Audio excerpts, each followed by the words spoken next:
पर्वत हिसाब से ए घर को परमेश्वर मनोनीत कर प्रिय भाई बहन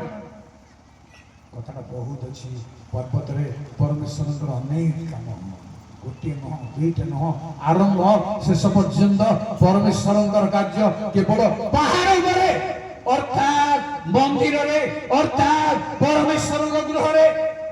साधन करिबे टिके देखंतु सेही पहाड़ रे समस्त कार्य हेबो बोली जिसाया 10 पर्वर 12 एहे तो एपरि घटिबा जे प्रभु सियन पर्वत रे ओ जेरूशलेम रे आपणर समस्त कार्य साधन कलाउतारे आंबे असुर राजार अहंकारमय चित्तरूप फलर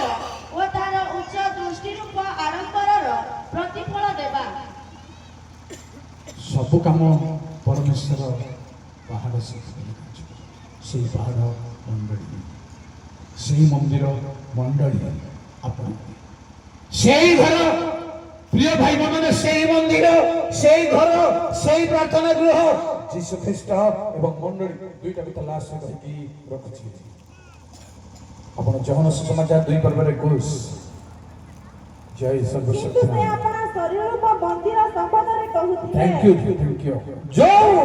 मंदिर गोले भांगी दियो मुता 3 दिन निर्माण करबी ताहा सेही मंदिर अर्थ होची जीसुଙ୍କ शरीर होची मंडली प्रथम तिमोथी 3 पर्व 15 जय प्रभु मात्र जेबे मोहर विलंब हुए तेबे ईश्वरଙ୍କ गृहरे अर्थात सत्यर स्तंभ ओ भित्तिमूल स्वरूप जीवित ईश्वरଙ୍କ मंडलीरे किपरि आचरण करिबाकु जेणु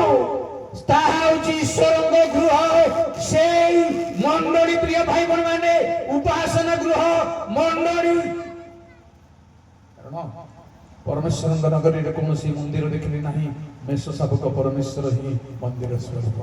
तांकर मंडली ही सही गृह आपण मान सही गृह ठीक भाव में जितेबाला निजक समर्पण करती